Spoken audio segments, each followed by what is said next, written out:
Yeah, so this is lecture 2 for week 7. We're continuing our work in looking at data structures today so that we understand how to store more complicated pieces of information in memory.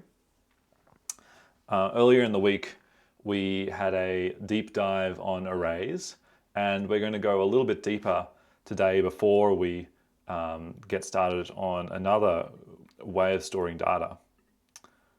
So I'm just going to might do a little bit of tidying up here. I'm just going to close Microsoft Teams on this computer, otherwise it's going to keep talking to everybody in the wrong place. Hi all. Make sure I get a ping if someone @s me. Now, a few notes just before we begin. We've actually been kind of run off our feet this week with COMP2300, even though I didn't think there'd be that much to do. We've been marking like crazy for the last couple of weeks, but this week, as soon as the marks went back, many of you in the class wanted to have feedback about your marks for assignment 1, which is really, really wonderful to know that you care so much about your education and care about improving your marks for next time. So a few things just on that topic. I'm just going to open the course website. A few things.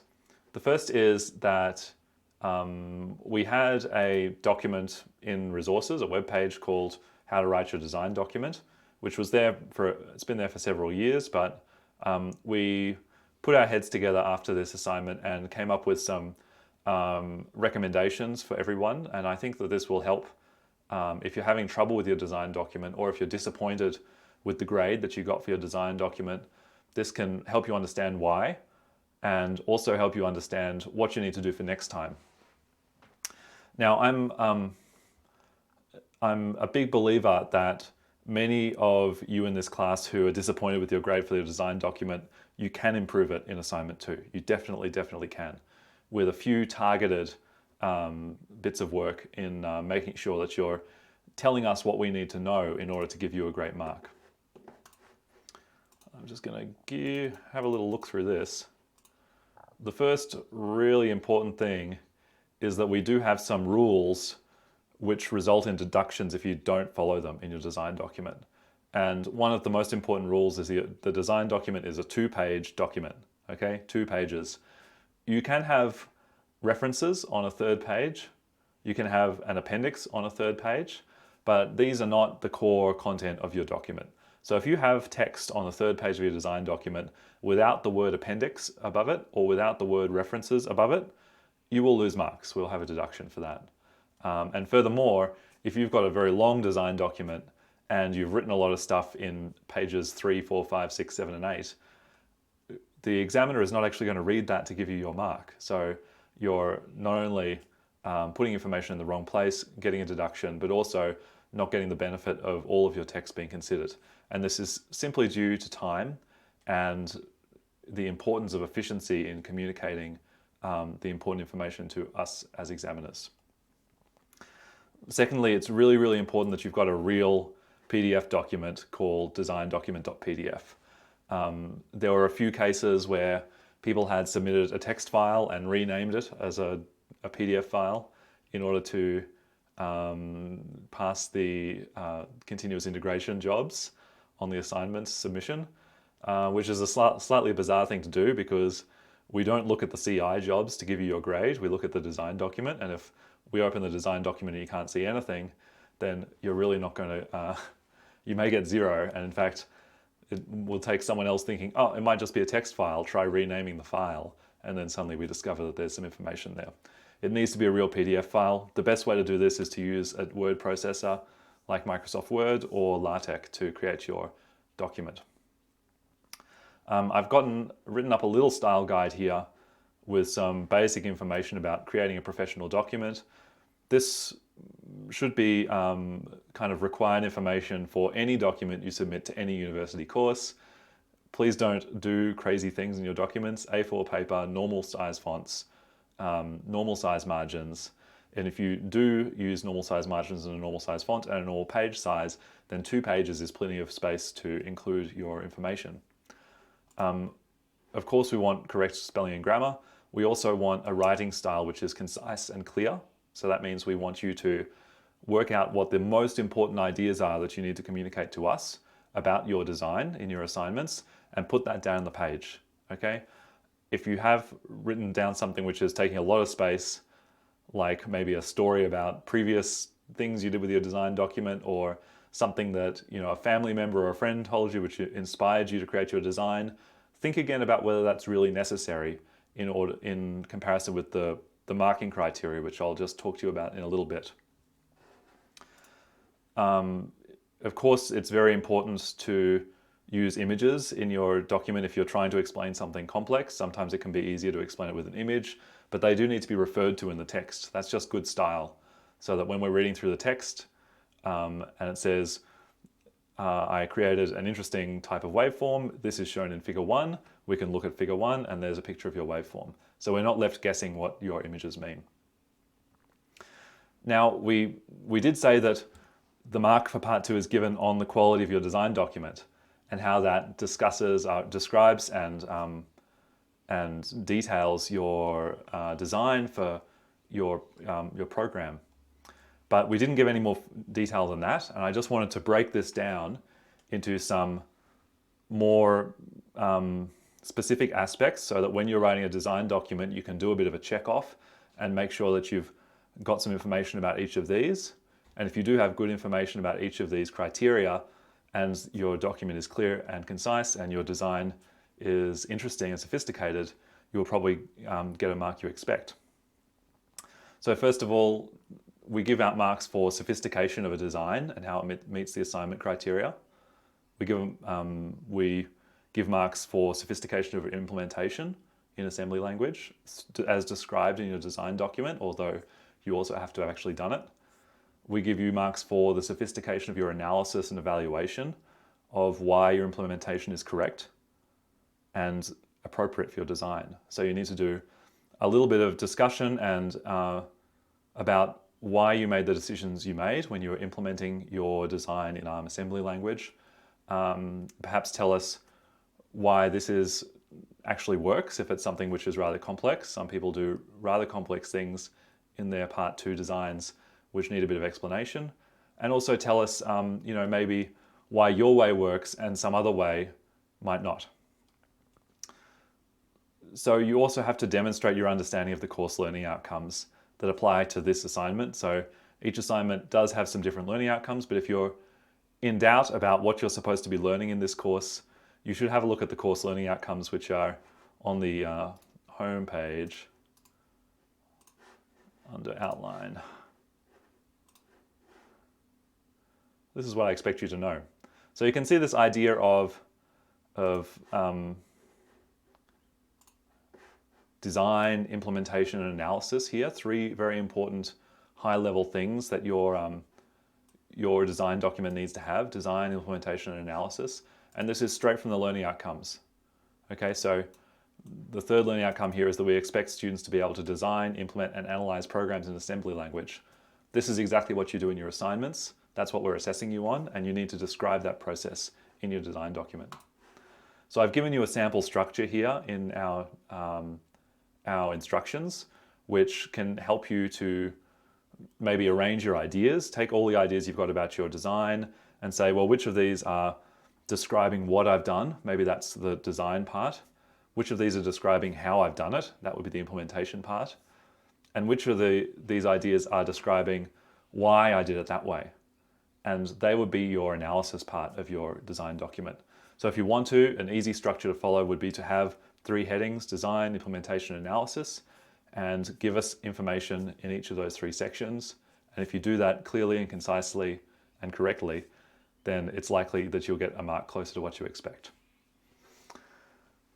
I've also got some further information, hints for each kind of thing, and perhaps hints that might reflect some of the feedback that a few of you have been getting from your tutors. One of the important points in this course is finding a balance between high and low level explanations of things. So we really don't want a line-by-line description of what happens in your program. If we wanted that, we could just read your program. We want you to give us the high-level version, which describes the algorithm you've written in enough detail so that one of us might be able to implement it, but without saying every single assembly instruction you used. We get some examples where students write down, oh, I used R0 to store this bit of information, R1 to store this information. I wanted to multiply them together, so I used the mull instruction. And we're thinking, well, duh, right? Of course you use the mull instruction to multiply two numbers together. I could have gotten that from your code. But what were you trying to do when you used the mull instruction? Were you making an offsetting to get a value out of an array? Were you multiplying two numbers together as part of an interesting mathematical formula that you designed in order to achieve some waveform? Understanding the reasons behind the steps in your code is more important than understanding every exact instruction that you've written down. So this high-low level balance thing is a little bit tricky, but I hope that it's useful to everybody. I've got some information about analyzing and evaluating. You can look at that yourself. And then a few more comments about how we evaluate design documents. We don't give you like 1 mark for design, 1 mark for implementation, 1 mark for analysis, and then take the average. We just look at the whole thing and then assign a single mark holistically, looking at the totality of it and the totality of your whole assignment actually, and decide what level of grade you've achieved. So we take into account the part 2 as the hardest part of the assignment. And in fact, it's not like, just putting your name on the piece of paper gets you 10 marks. You get 0 marks if you provide something which doesn't have any useful information in it. We've got some information about pictures, graphs, and diagrams. Don't include a picture of code in your assignment, please. If you really need to include code, really need to include it as text. And there's a bit of information about when and when not to include code snippets. Overall, we really want to be looking at design documents that are clear and concise. That's why we ask for 2 pages. It's sometimes easier to write more pages about something and just make up a bunch of stuff, waffle on, ramble, and then you can think, oh, the information's in there somewhere. It's more skillful and requires higher level thinking to take that large amount of waffly information, find the bits that are really important, and put that amount in 2 pages. Okay, so it's a hard task, but it's part of what we expect from you in a second-year course. Now, finally, if you're having trouble with writing, the ANU has great help for academic writing. We've got the Academic Skills Writing Center. There's web pages on editing and polishing your work. That's a really important one. If you're writing a design document, you shouldn't be just starting at word 1, going to the end of 2 pages, hitting export to PDF and sending that off. I really expect that you spend a little bit more time making sure that the ideas in your document are really the important ones and that the design, implementation, and analysis is clear. So make sure you do edit and polish your work. Now, as I said in the lecture on Tuesday, unfortunately, there were a lot of students in this class who didn't get above 50 in this assignment. And that means that their work so far is not up to our required standard to pass this course. Now, I have no doubt that those students can pull themselves up to work that's above 50, but it really concerns me that, particularly given the disruption of the last few weeks, they may not have seen enough information about how to write a great design document, they may not have got the help they needed, and they may not have gotten the message about what we expect as a required level. So for that reason, I've actually made a special allowance to have some supplementary assessment for any student in assignment 1 if you got less than 50, and if in your part 2 in particular you got less than 20. So the way this is going to work is that if you're in that situation, you've got a chance over the next week to revise your design document and upload a new version of it to Wattle. You can't upload any more code, you can't change anything about your project, but you can just make sure that your design document hits the points that I've got in this page and meets our requirements. And if that's the case and you've uploaded one within the next week, I evaluate it, that means that I can actually take your mark in the design document or part 2 up to 20, but limited so that your total assignment mark is 50, right? So supplementary assessment means that if you've gone below our required standard, we can give you another piece of assessment for you to prove that you are up to that standard and that you do deserve to pass. So that's what this is. It's just for students who so far have only shown work which is below the standard.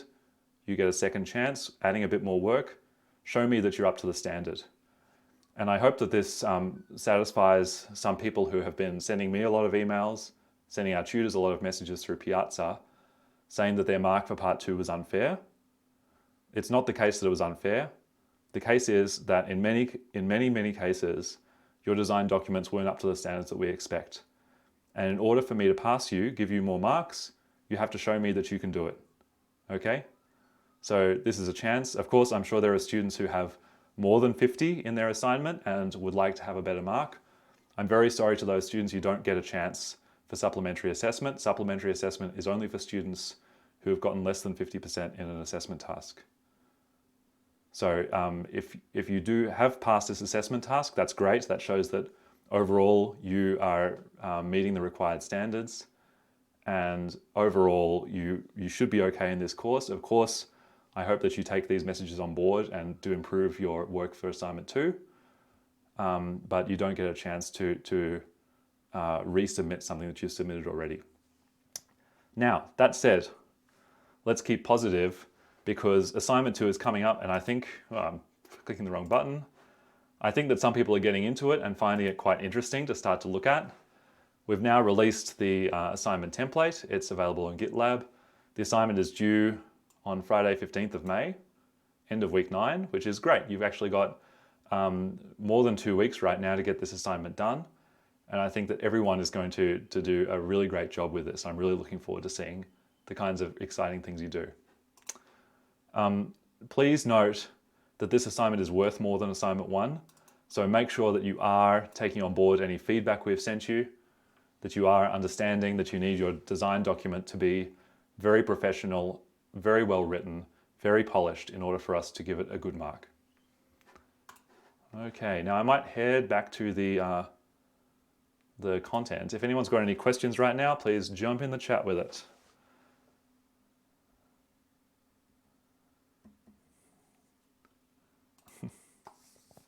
Seen a rule of thumb from Adam, that's great.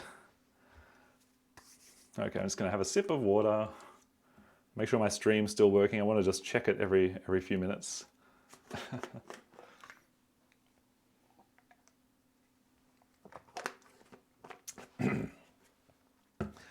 Now this is just a little bit of continuation for arrays. Whoops. A little bit of a continuation on arrays. So just to refresh your memory, last lecture on Tuesday we were having a look at arrays and how they might be stored in memory. Basically we were putting a sequence of continuous blocks of memory, and each one had the same sized element in it. So these were word-sized elements. And then we could take a base address, take some kind of index address, and therefore calculate an address using offset operations to load and store from our arrays. It was all going really well. We had a lot of fun. You all remember how great it was when we were able to sum a list of numbers together. Nothing more fun than that in assembly, is there? I'm sure you'll do more exciting stuff in your assignments. We talked a little bit about optimization for those array sum algorithms and how you might go ahead and speed them up by taking some instructions out of the loop part of searching through an array. Just a few little gotchas about arrays. When you are storing things in memory that are complicated, perhaps more than one word, you have to make sure you're worried about endianness. So whenever your program loads a word from memory, you remember that it's put backwards in memory. It's the lowest bits of that word are at the back.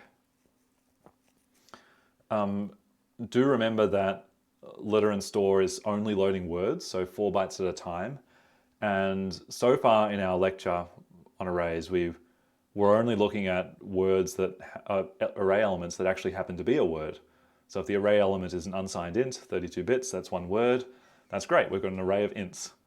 But if our array element was, for instance, string, which was 16 bytes in length. That would be 4 words. So in that case, we can't just use one letter load, one letter instruction to grab that element. We'd have to use 4 in a row, 1, 2, 3, 4, to grab the whole 16-byte string. So of course with an array it's convenient if your elements are word sized, but they may not always be, and you have to make sure you watch out in case they are. So far we haven't done any bounds checking, so when we get to the end of an array, or we ask for an offset which is too far from our base, then we haven't done anything to prevent that, right? But of course you'd probably rather that when you extracted something from an array, or you may know when the array is over in some sense. So we might need to add some extra checks to make sure we don't go off the edge of our arrays and go into some extra memory. And we also weren't very careful about the calling convention in our array sums examples earlier. I think some of you were in the chat telling me all about that, so that's quite a tricky thing to make sure that your work does satisfy the calling convention. Now we're going to talk at this minute a little bit about memory allocation. So far we've kind of worked practically about memory allocation. We've been using the .data section to add things into memory. And in fact, this is a strategy that's kind of called static memory allocation. So in our Disco board program so far, we've set aside some memory at compile time to make sure that we have the correct amount of data in our Disco board for that array size. Where's my VS Codium? So we were doing something like .data Charles array as a label, and then I just do word 1, 2, 0, 0. So I've made a 4-element array, and the linker, when I press debug, the linker as part of the toolchain will make sure that this data goes into memory in the right place, and then I just have to remember that my array is only 4 elements long. So I know its complete length. And suppose I had another array there, Charles' second array. Word 6, 7, 1, 2. So now my first array is exactly 4 bytes long. And of course I've got another array here, but if I started calling, kind of going off the end of my first array, I'd just run into my second one. So I've set up some arrays in memory which are working perfectly fine, but they're only going to be able to store the amount of data that I've put in them already, because our linker script may well have put some other data after it. It might have put a string somewhere, .ASCII, help. You know, we can't change the size of these array now. The linkers put them in there into memory, and we get what we get.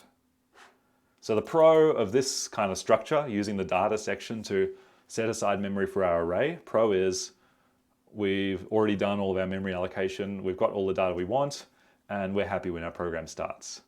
The con here is, I guess, we need to know the size of our array in advance. We need to know how many arrays we want in advance. If you wanted to write a program that now writes multiple arrays depending on something about the world, some new data, then you won't be able to do that because you can't allocate that memory. You've already allocated the number of arrays you've got, and if you wanted any more, too bad.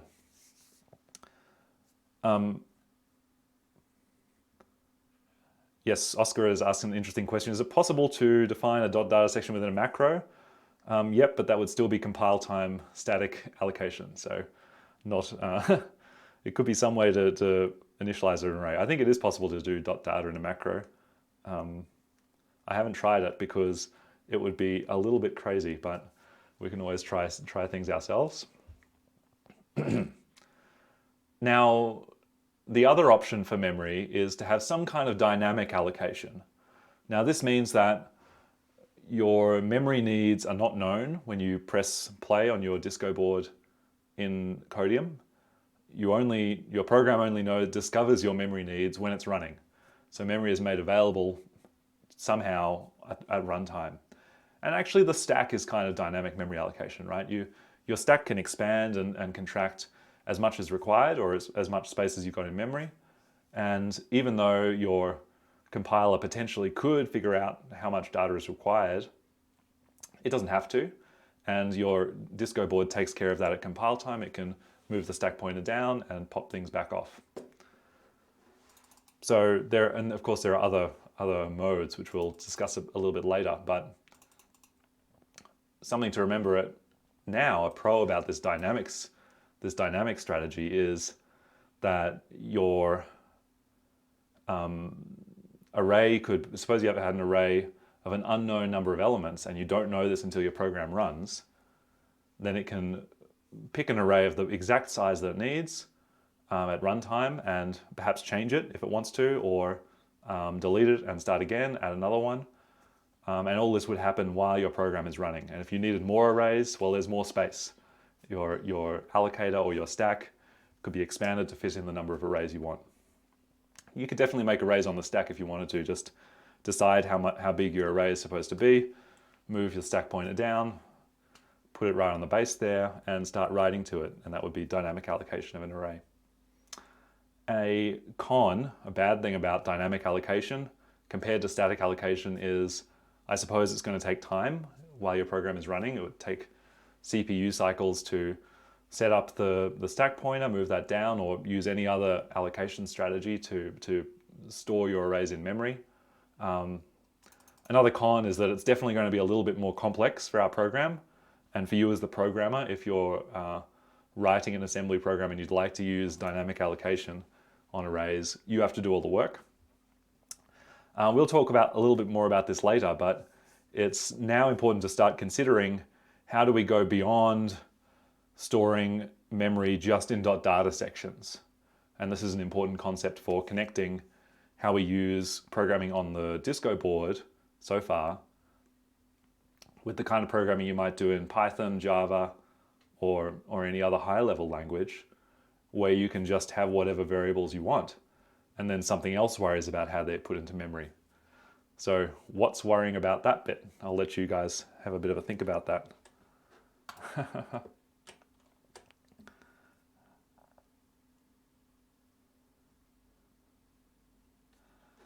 Now, so we've only looked at a very bare bones array so far. This array was just simply the elements stuck in memory one after another. This was just the raw data. There wasn't any other information that we needed about our array. I suppose the one bit of extra information is the label at the top of the array, but that's just a memory address, and the compiler is worrying about where that should go. Now, there's a few improvements that you might like to make to an array if you were implementing one. One improvement might be null termination or zero termination. What's that? Well, we talked about it already for strings, but the idea, I guess, would be that, I was getting my pen out, when you have your array,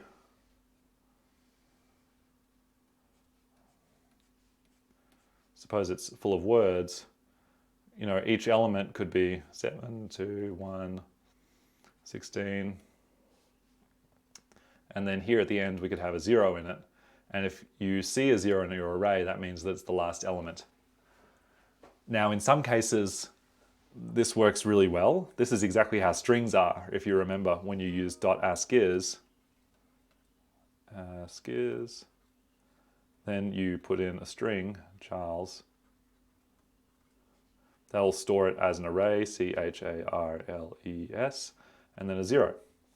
Now, the reason that this works conveniently so far is that all of these letters are represented by one byte that is not 0, and 0 is only used in that ASCII scheme to represent the end of the array.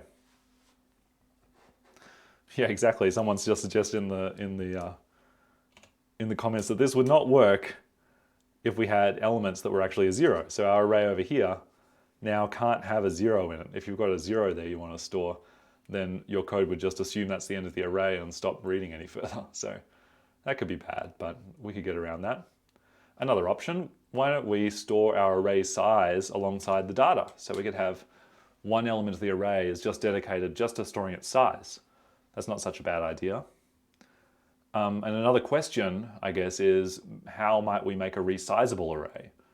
I know that, for instance, if you're working in Java, you might be talking about something like an array list, and you know that you can just make that bigger if you want to. Or if you're in Python, you might get a regular list, and you can make that bigger. But not with these arrays so far. They're only as long as you give them in memory to start with. So let's just have a look at a little diagram of two ways that you could deal with these problems.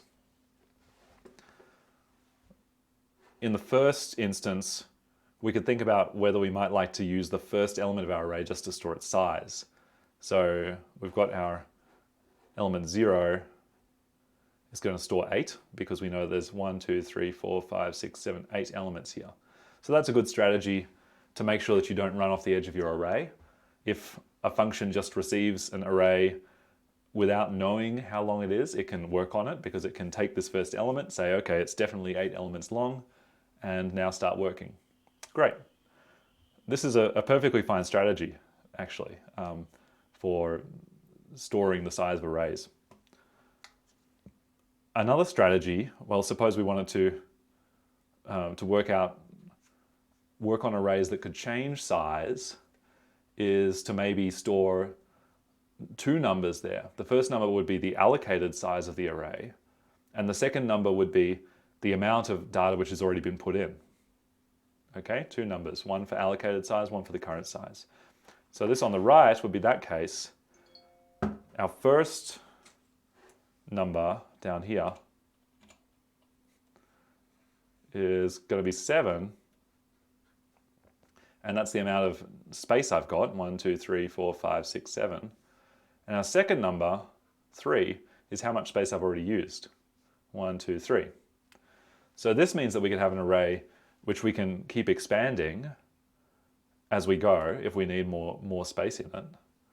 And it also means that at some point, if we get to the top, if our current size is 7, done something bad on my computer here. Hope that comes back.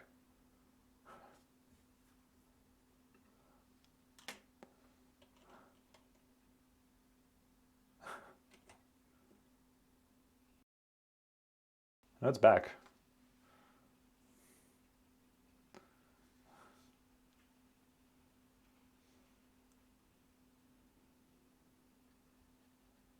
I think I'm back. I'm not really sure what happened there, but hopefully everyone is still happy. You're all still there. I'm still live. Good. So if this went from 3 to 7 and we knew that our array was full, then some other part of our program might need to notice that and perhaps give us more space. And this is a real thing that happens. We might have something like an array list or a regular list in Python. We don't know how long it's going to be, but we start off with a guess. How long do we think it's going to be? Maybe we guess, 128 elements. And so our array allocator, we may have some kind of program to handle this, may make sure that we've got enough space for 128 elements.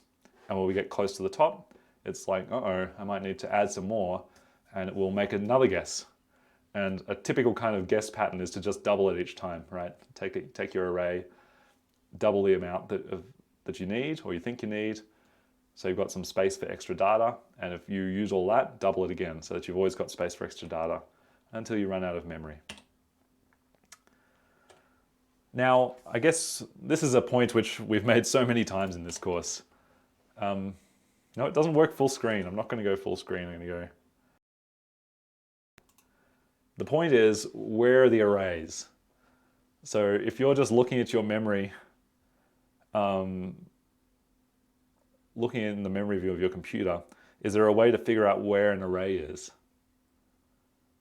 And I'm not sure if there's a positive answer to that, unless before each array you store ASCII text ARRAY. Because all of your memory is just bits with byte addresses, and there's no particular reason why any memory must be dedicated to any particular task, is there? So really your ability to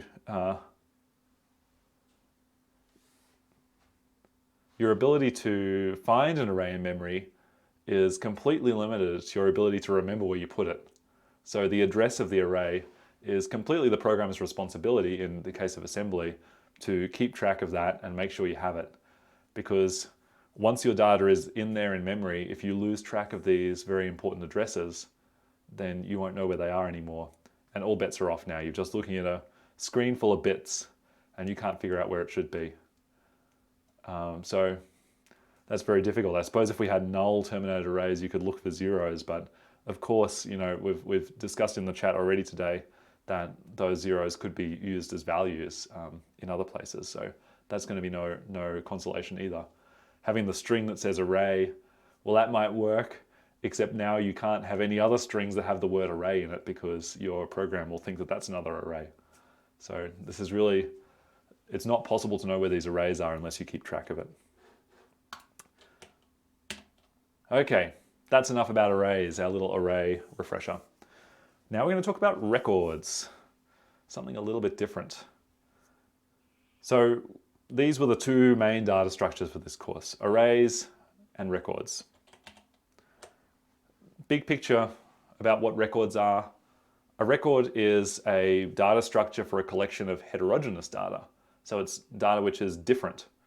Wikipedia says a record is a collection of fields, possibly of different data types, typically in fixed number and sequence. The fields of a record may also be called members or elements, although these risk confusion with the elements of a collection.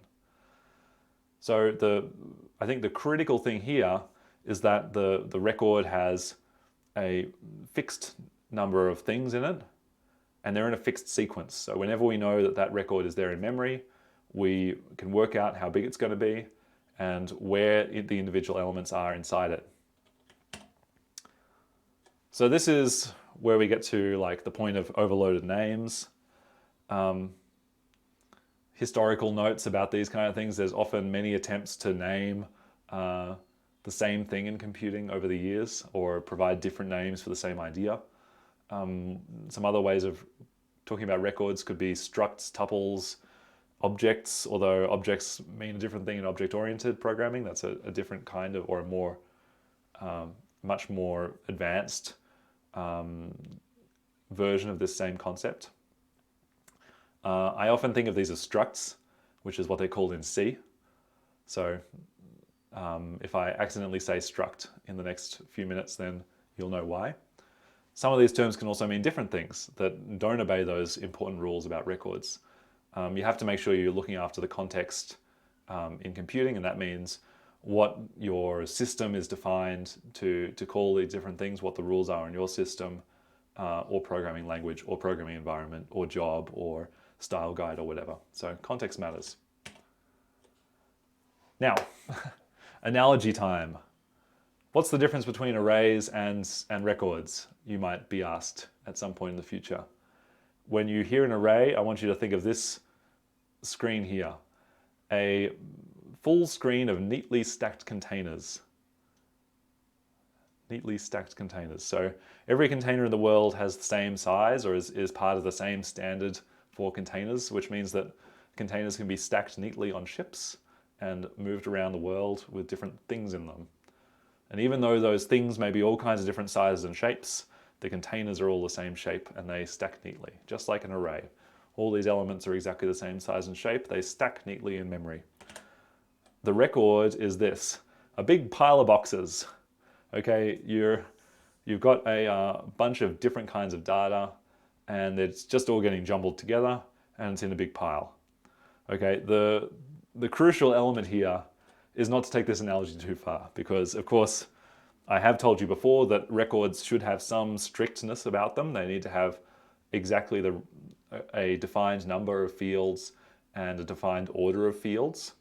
And this pile of boxes may not have a defined number of boxes and it may not have a defined order of boxes. So maybe it's not that much like a record, but array, neat, record, jumble. Okay, that's the analogy. I think Adam in the chat really wants to organize those boxes into a neat stack. Maybe he's an array kind of person and not a record kind of person. A few simple examples. What if we wanted to store some character data from Hearth Pebble? So maybe you would have your character and it's got 3 different aspects that we want to remember about: HP, health points, mana, magic points, and the character's name. And these ones we could say, well, each of those are going to be 1 word in length, 4 bytes, and the name is going to be a 16-byte null terminated ASCII array. That would make a great record.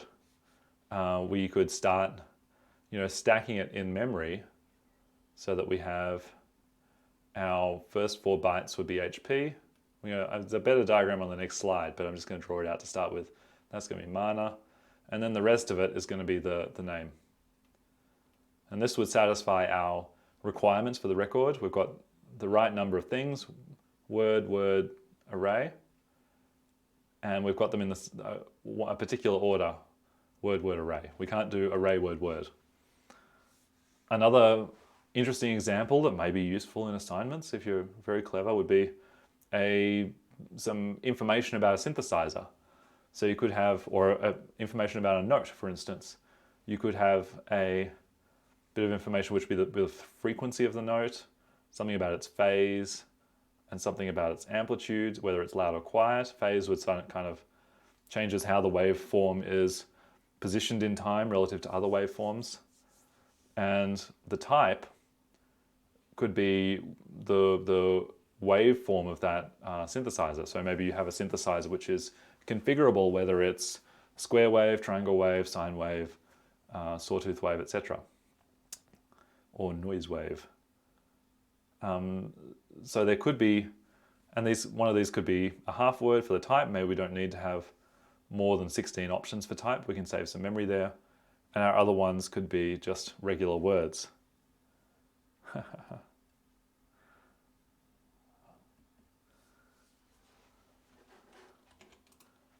So let's look at what these examples might look like in memory. Here's our hearth pebble example. We've got 4 bytes for HP, 4 bytes for mana, and then our name, Zoltan, if you can read that. Zoltan, O, and we make sure that we have the last one is going to be a 0. I guess we don't really have to make it a null terminated string if we know that our record has a 16-byte string at the end. It doesn't have to be null terminated in this case because we know when the next record or the next bit of memory must be after this exact number of bytes, 4, 4, and 16. So that's 24 plus base has to be whatever the next element in memory is. What about our synthesizer? Word, word, word, and then just a half word for the type. So those records could be fairly useful for storing all of these different kinds of data.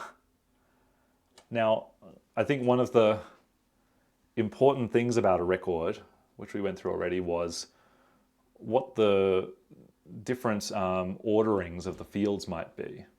So it was defined that a record had a standard ordering of fields. And in this case, we've got 2 records which they look different, but they actually have the same data. So they're referring to the same kind of phenomena in the world or thing in the world. Some kind of synthesizer note which has frequency 62, phase 155, amplitude 62, and type 1. Well, that's good. This is the same, well, this one's got type 2, so it's very similar except a slightly different type. But from our computer's perspective, these 2 records are completely incompatible, right? Because if the computer on this side knows that to get the phase, it has to take base plus 4 and get up to here, then when it tries to get base plus 4 here, it's going to get 2, and then the first half of the phase from this one.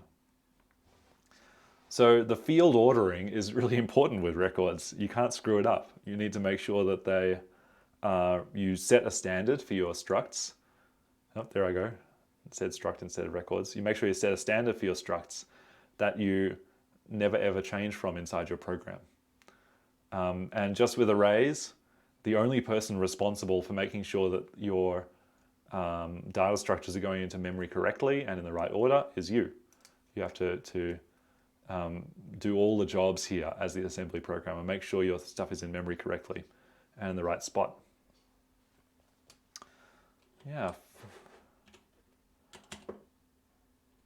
Now, the cool thing about records and arrays, in fact, the cool thing about both of these data structures is that if you have this knowledge about them, what their structure is, what the order of the fields is and the sizes of them, then the address of the first element is all you need to get the rest of the data out, which is just so great. It means you don't have to pass nearly as much data around in your program.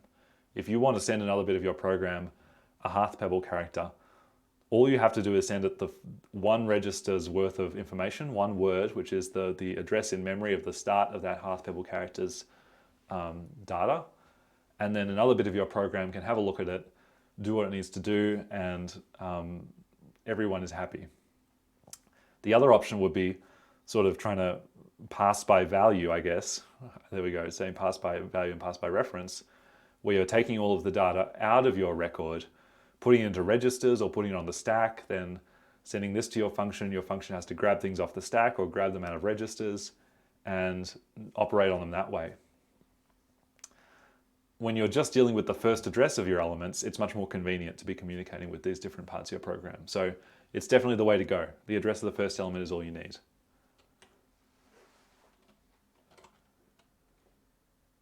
Ah, there's a good idea. Someone in the chat is suggesting maybe it's better to pad the name field in our Hearth Pebble character with leading zeros.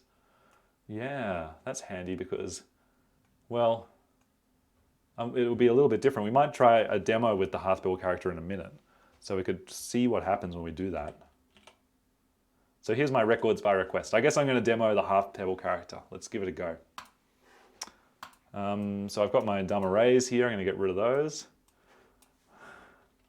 Now I should say that when I do demos, I do some preparation, but I don't do a lot of preparation, and I always start with a blank screen, don't I? So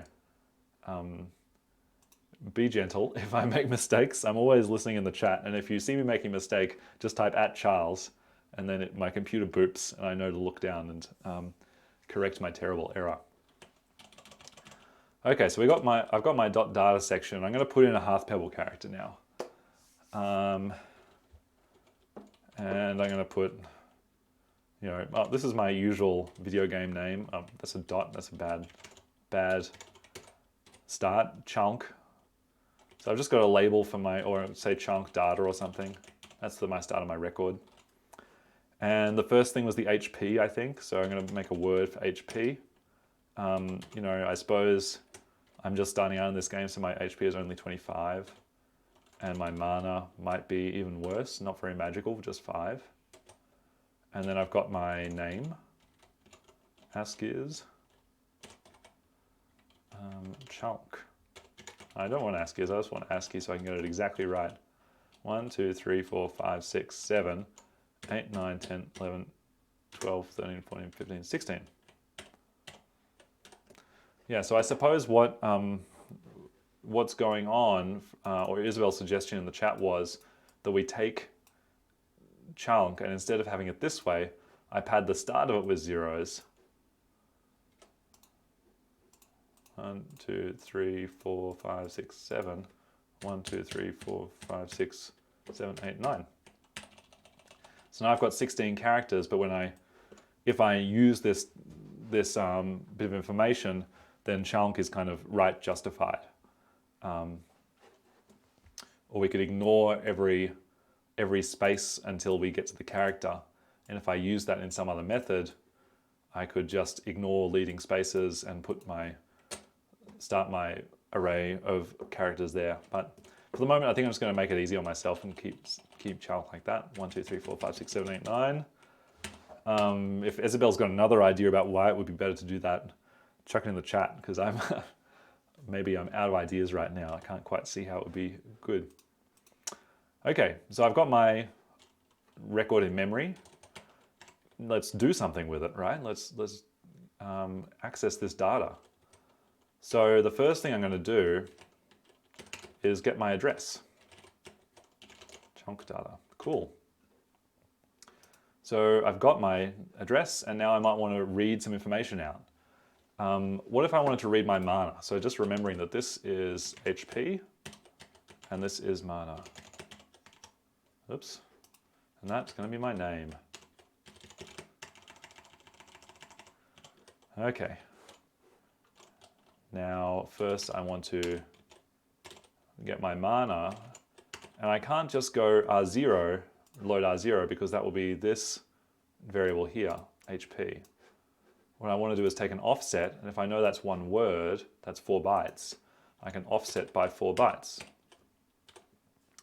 Okay, now anyone care to guess? Anyone care to guess what's the address of my my chunk data label is going to be? You can formulate a guess in your head, because I'm going to run my program in a minute and we're going to give it a go.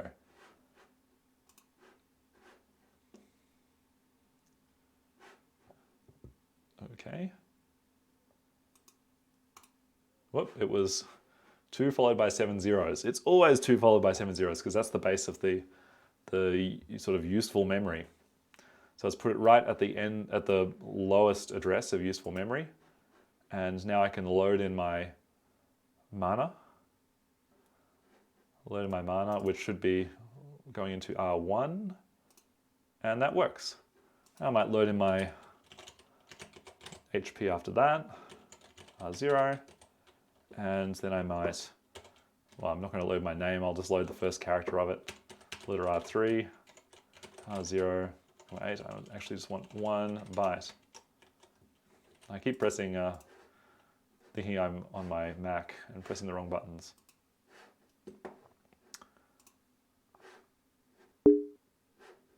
Oh no. Letter B. No one in the chat got me yet? I think I caught it before anyone saw it. You didn't see that. Okay. Load up my mana is 25. Going to load up my health, 25. And now I'm going to load up my first letter of my name, which is a capital C, which is 67. Yeah. So this is exciting. I might put in another record or something. What about, you know, whoop, would be a different base address. So I already stored some data in SRAM, right? Yeah, someone has just commented that I keep getting this 2 followed by 7 zeros, because it's always the first thing in SRAM. But if I happen to have something else first, maybe DiscoBot data. This DiscoBot's going to be more powerful than me. It's got more HP and it's got some more mana. ASCII 1, 2, 3, 4, 5, 6, 7, 8, 9, 10, 11, 12, 13, 14, 15, 16. So I'm first going to load in the DiscoBot's data. I'm going to do the same thing, getting my data, and then I'll get the DiscoBot's HP.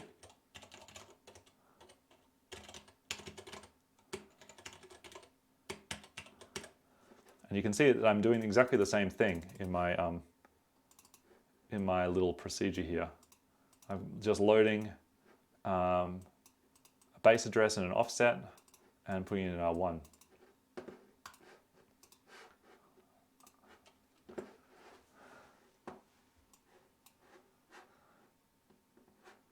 So in this case, let's see what R0 turns out to be. Oops, it's 20018. Does this make sense? What's 18 in hex? 16 plus 8, so it's 24. So this means that my DiscoBot is taking up 24 bytes. 4 plus 16, that's right. And then my chunk data is offset by 24 bytes. But it can do exactly the same thing now, loading up R05, that's my health points, loading up 25, that's my mana, getting my first letter of my name, and then I'll get DiscoBot's data, get DiscoBot's HP is 12. So that's handy. Now, maybe we could do something tricky now. What if we wrote a function which gets given an argument of one of these records in memory? And this one I very much haven't practiced, so let's find out how I go with this little procedure. But I'm going to make a function. Now you have to remember when you're making a function, it always starts with a label. Is alive is going to be the label, and it ends with bxlr. So we get there and back again.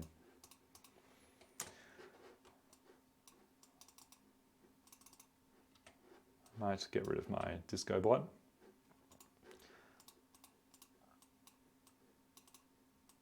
Okay, cool. So this little function is going to take an address in our 0. 0 is going to contain an address of a record.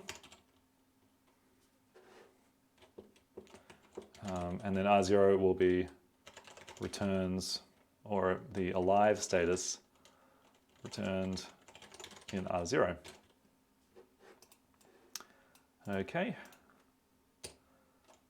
So the first thing we need to know is how to load the HP. So we're going to letter R1 in, load my HP in R1. And then I'm going to check if I'm alive or not. Maybe I'll check compare R1 to R0 and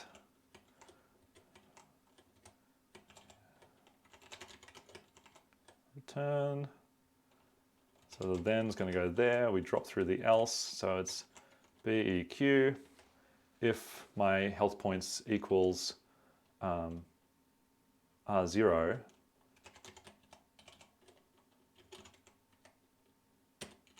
Mov, 1. Yay, alive. Oh no, that's boo dead. I made a mistake.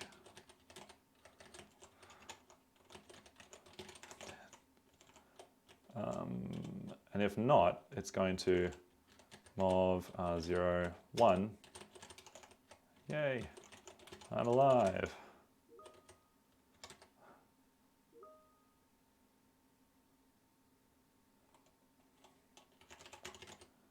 Be return. Okay, this should work as a little function, right? I haven't had any screaming messages at me right now. Compare R1, 0. Whoops, yep, I did mean that.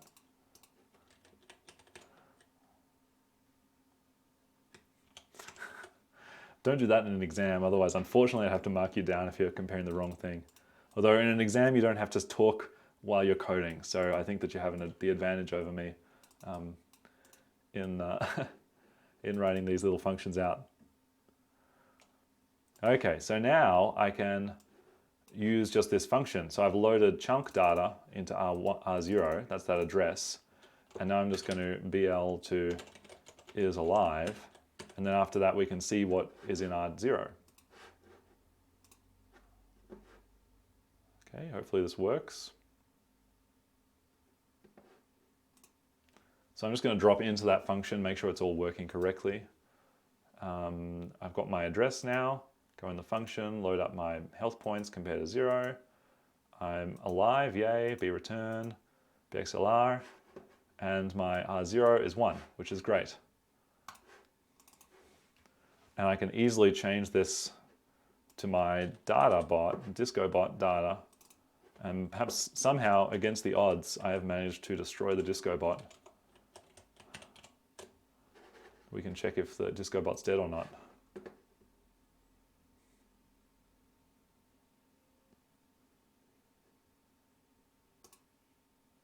I'm just going to skip over it.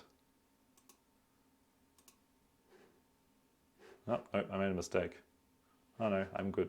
I was alive. Why? Oh, that was the mana. Whoops. Haha. I got the wrong thing. I should have just done it with no offset. Now it'll work.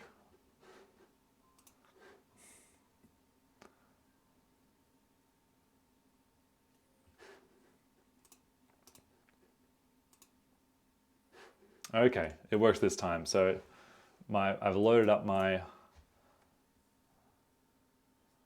R0 with the DiscoBots record address. And now I've got this function, and this function can take any record within my record standard of having HP, mana, and then the name, and then do a little bit of work with it, see if that record's alive or not, and return the value. So does this function know that I'm operating on the chunk data or DiscoBot data, these labels?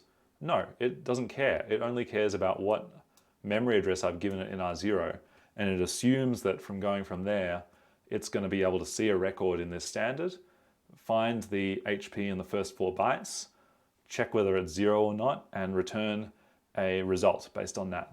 So this is going to be really handy if I was going to implement a Hearth Pebble game or add some more features, because now I've got a single function which can check some important information about my records based on that data structure in memory. We've just had a really nice little suggestion from Oscar about macros and arrays. What are we saying here? In fact, you can create arrays using a macro.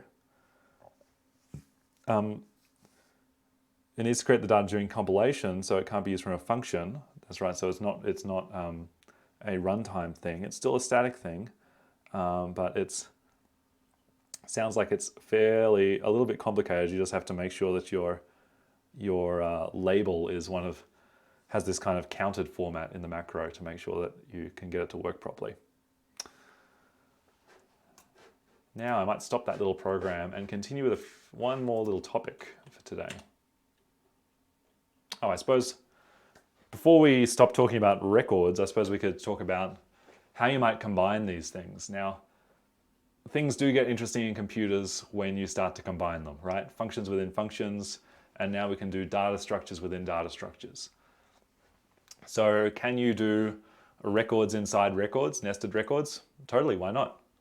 That means that one of the elements of your record is also a record that happens to be a really long element. And then if your program gets up to that element, it has to deal with it properly.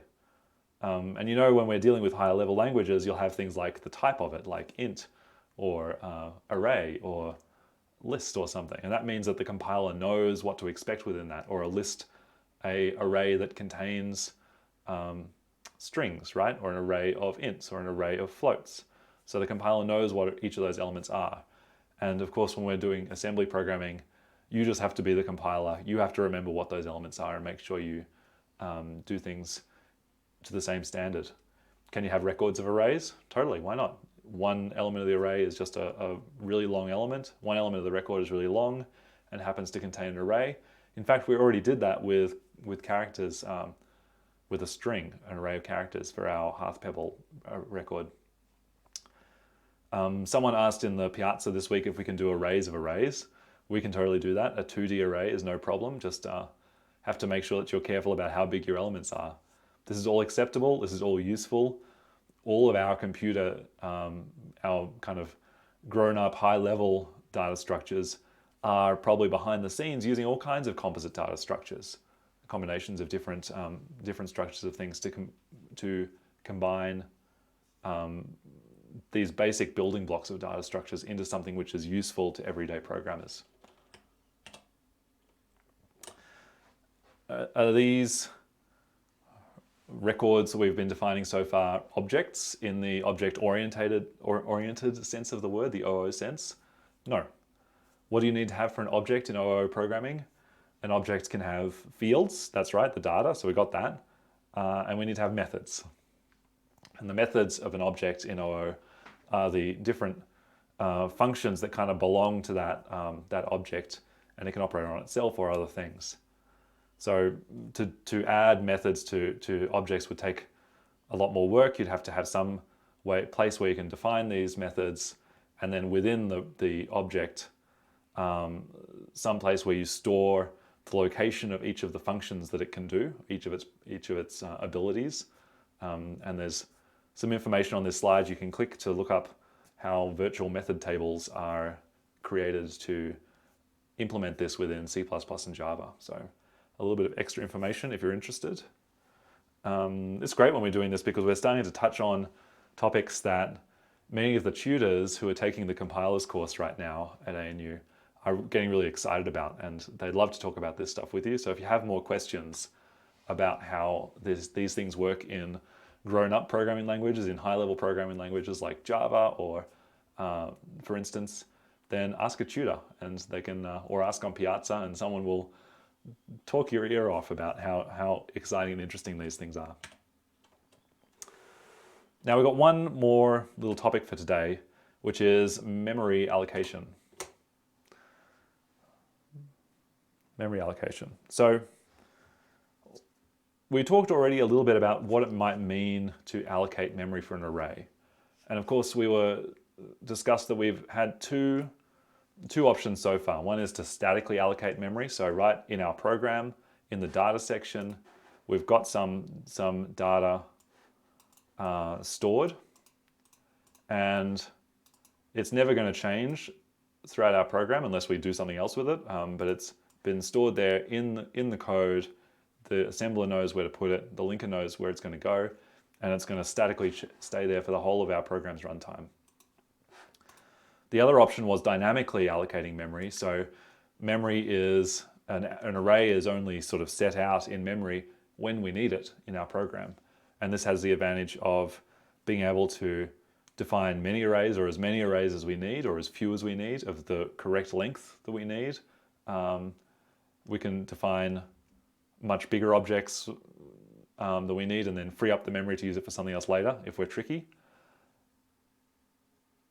But yeah, this concept of allocating can be a little bit tricky. So I'm sort of looking over the chat hoping someone's going to chime in and give me an answer, but no one has so far. I'll just sip my water and there might be time for someone to jump in with a suggestion. What does it mean to allocate memory for an array? And how are we going to do that?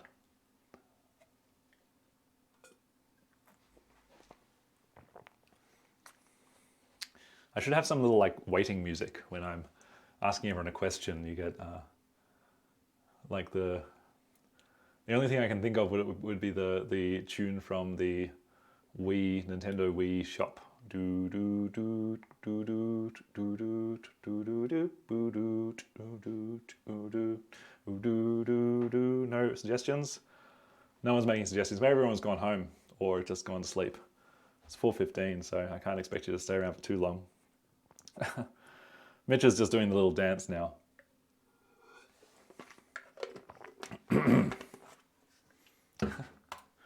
I think Mitch only has one react. Put a lot of O's in the data section. Stack pointer? Yeah, stack pointer is a good idea. Finally, we're getting a few people jumping in. Please tell me there's a better way, says Oscar. Well, there's got to be a better way because like computers do it, right? When you're using Python or Java and you just make a list or an array list, it just appears. How does it know where to put it? Ooh, a function could allocate memory on the stack within its stack frame. That's a really good one. A really, really good one. I guess the difficulty with the stack is that it kind of only lasts for the lifetime of the function. And when the function completes, maybe some other function might need to get back to that array later, but the stack pointer has been taken back. So the stack is kind of only meant to be like expanding and closing within functions' lifetimes. But this idea of allocating memory somewhere is a good one. I've just lost what's going on with these slides so far. Oh yeah, okay. So what we're going to get to is some kind of dumb memory allocator. I don't know if you have any experience with the C programming language, but when you want to get some memory to store something in C, you use a special word called malloc, memory allocate. And we're going to make a dumb memory allocator because it's not going to work well. The memory allocator in C or in operating systems is going to work a lot better. Ooh, we're starting to get somewhere. Oscar has suggested initializing a positive stack in the .data section at the end of my program and use that to store arrays. Good concept. So just a little bit of historical stuff really. Usually within programs, we've got like our stack at the top of memory, right? That's where we're storing stack pointers here. Make that a proper SP. Okay, there's our stack at the top of memory.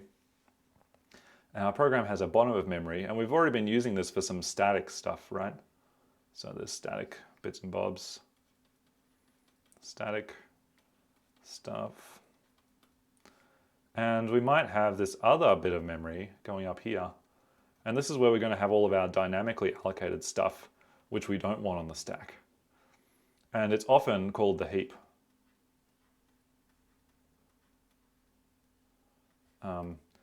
Now, heap in this context of memory allocation doesn't mean like heap the special mathematical data structure. It just means just a bunch of stuff. So don't overinterpret what this is. It's just a bunch of stuff in memory that where our program itself is looking after dynamically. Now we don't have to do anything about the heap. It's just in so far really. We're just going to imagine that we've got a bunch of space after our statically allocated stuff, and we're going to start giving out memory in this area at the bottom of memory to our program when it wants to make an array. So we're going to have this function dmalloc, and if you ask dmalloc for some memory, then it's going to give you an address from the heap where the free memory is. Suppose it's full up to here so far, and we've got our address of free memory. We're going to give you that. Cool. And you can now use that for your array.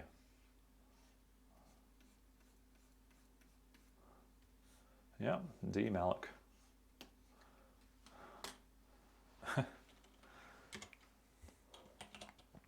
So let's just have a little bit of a think about what the dmalloc or the dumb memory allocator function is going to do. And feel free to jump in the chat and make suggestions or ask questions about it. At a minimum, this has got to take as an input parameter its number of bytes that it needs to allocate.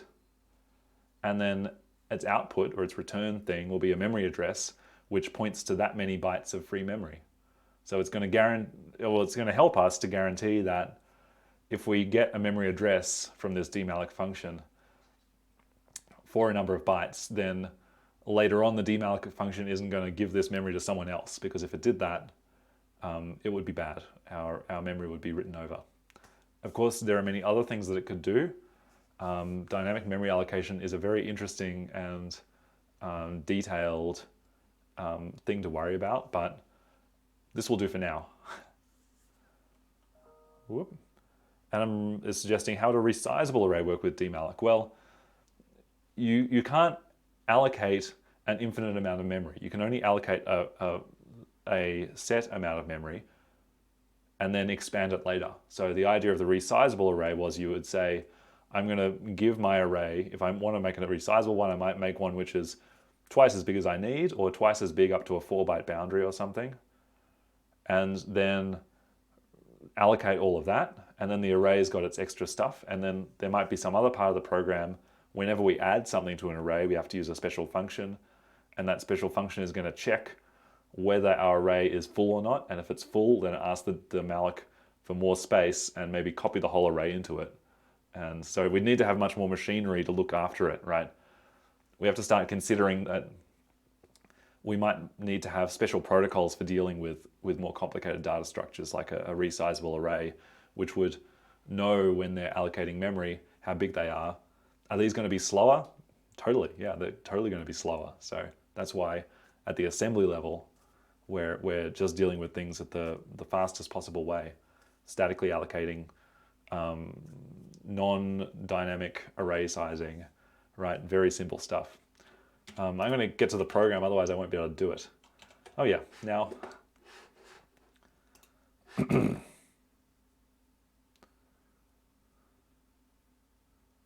how would a structure such as a linked list have memory allocated to it?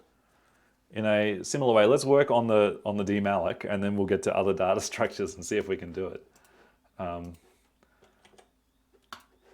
Now I might put in another label here, which is going to be,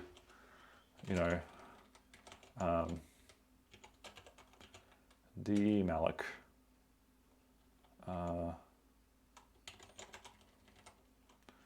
Value.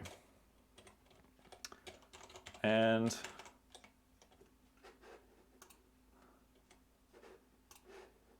I wonder if I can do this. Does that work? Probably not. I might just delete this stuff or comment it out to start with. Uh-oh. Oh no, back to my, got it commented. So it's going to start at, I'm going to put in my first address that I want to be available to it. The demalloc function is not going to be able to be a pure function right now. That is, it's not going to be able to not have any side effects because we need to have some global way of storing where we're up to in the demalloc function. And so what I'm going to do is make a statically allocated word here just for the first free area in memory. Okay, and the first free area in memory is generally 0x2 with 7 zeros, but because I'm using this word to store that in there, it's actually the next word that is right here. There's nothing there right now, but I might need to use it later. And now I'm going to make my demalloc function.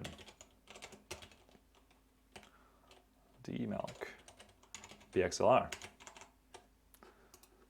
So the demalloc function, it's going to take a number of bytes to allocate in R0.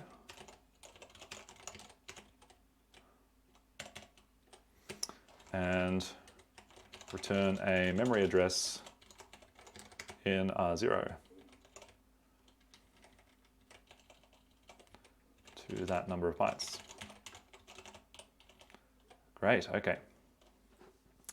So our number of bytes is in R0. We need to return a memory address for that number of bytes. Now, the first thing I'm going to want to do is load in the current demalloc value. So maybe I'm going to load that into R2 or R1, I suppose. I need R1 to be its memory address. Whoops, demalloc value. So mem address of current free memory pointer.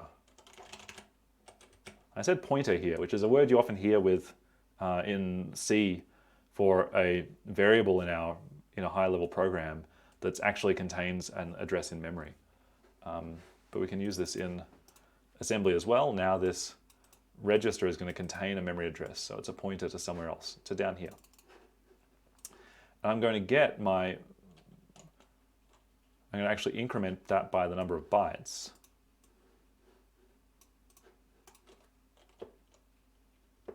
So add R2, R1, R0. So R2 is new memory pointer. Old plus R0 bytes. So we're going to move our pointer up in memory so that we've got this free chunk of memory ready to be used by the other part of our program.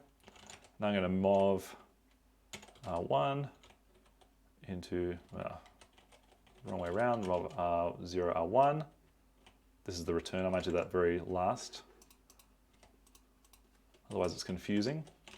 Store R2 at demalloc value. I didn't load it first. Someone's screaming at me in the chat. That's going to have to be R3, R2,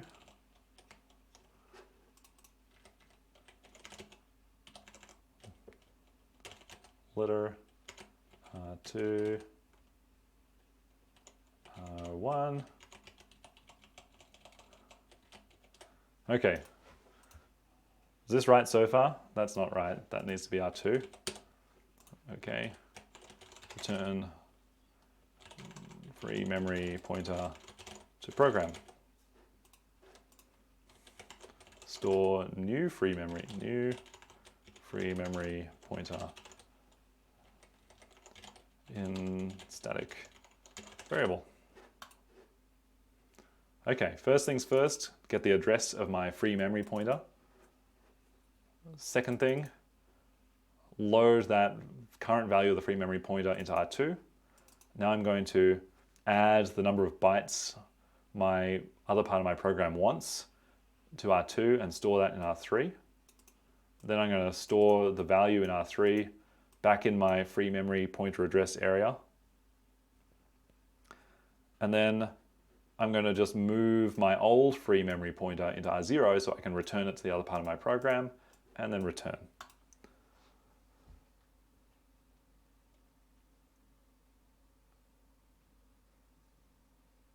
Yeah, well, that's Mitchell has made an argument which is actually the correct way to do things, but I'm just going to let him let him have that, which is that so far I have to just manually enter this free bit of data, but I might try to do something else in a minute. Let's just try this.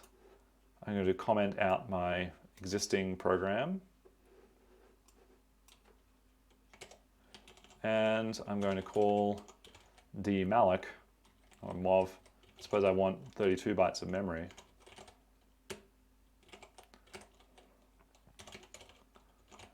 And call dmalloc. And see what happens.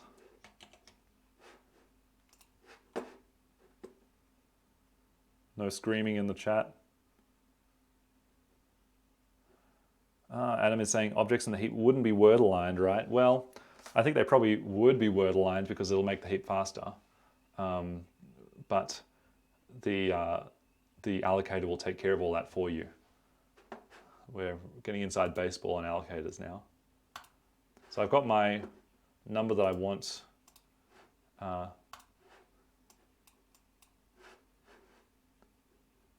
number of bytes that I want stored in R0. And now I'm just going to run this function. It grabs the dmalloc values address in R1. Just make sure that's hex. Adds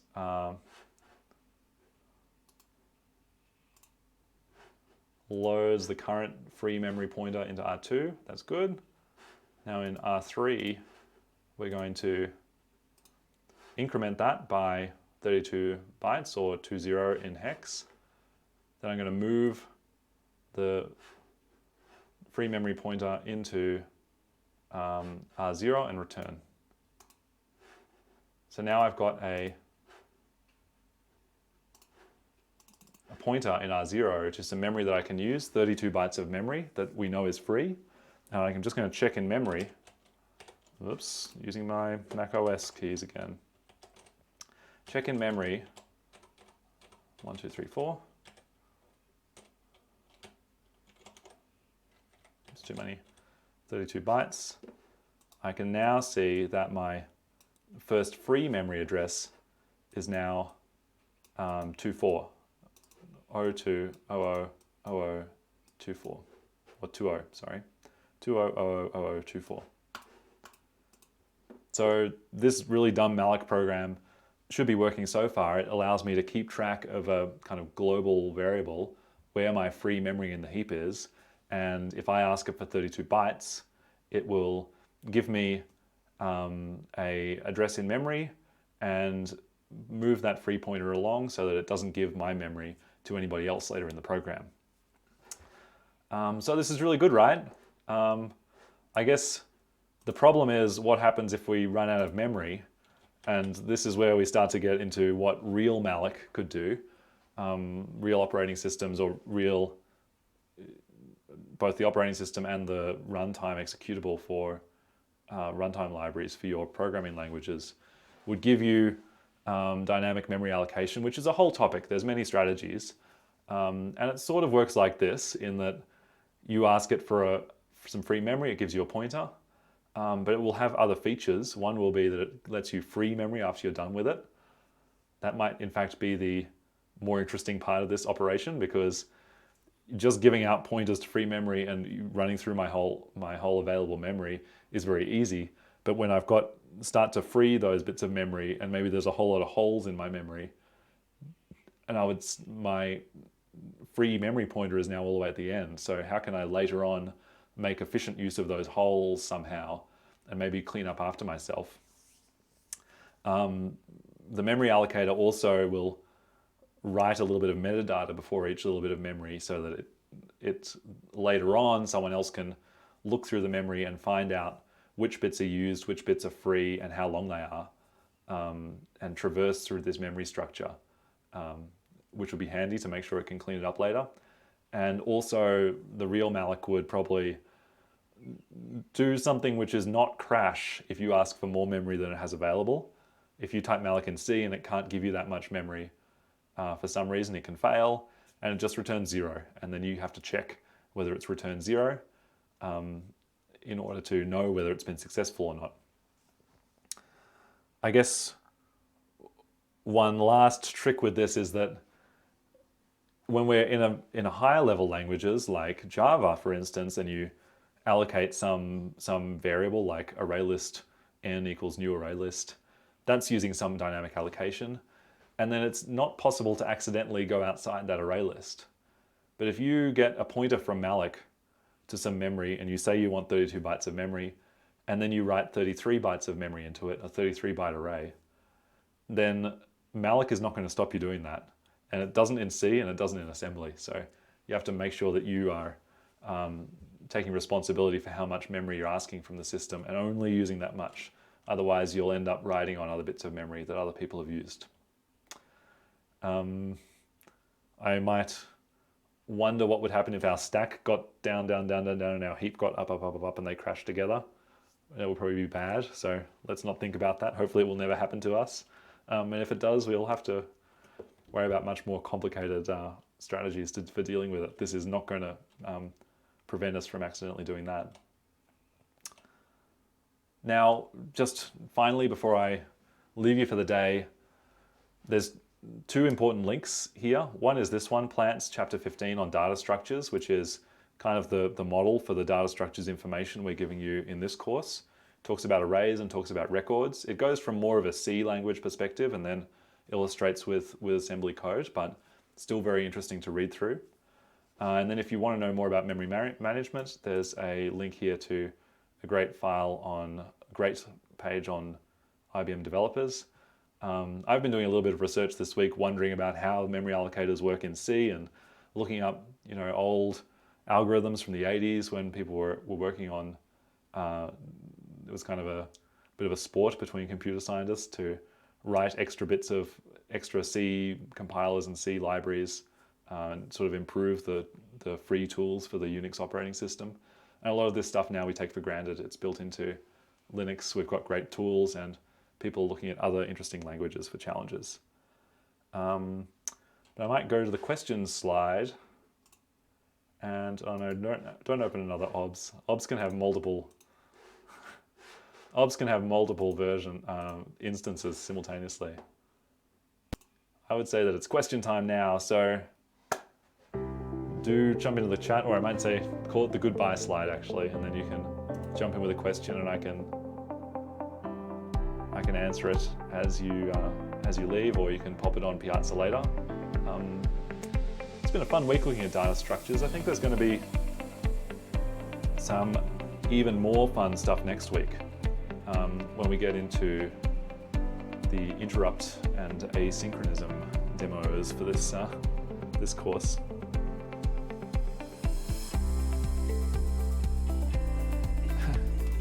Oh, Charles is all the way down. Should we do it?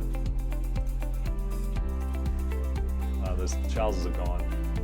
We're just looking at the questions now. I think it's quite fun to know, like, when you type some stuff in your regular high-level programming languages, what's really going on. And I know that sometimes we can only in this course show you a small model of what's going on. But I do think it's pretty cool that we've just, in a few lines of code, made something which is kind of like the malloc operation, which is absolutely fundamental to C programming. And even though it's not the same as the way that we allocate memory, or memory allocation is much more automated in higher level languages like Java, we can start to see how the connections are made between how the computer really works underneath the covers, what reads and writes are going on, and what assembly instructions are being executed, and the lines of code which you type in Java. So Now you've got a little bit of an idea of what might happen when you say array list my list equals new array list 32. Okay, I might call it there for the day, so I'll sign off and catch you all later.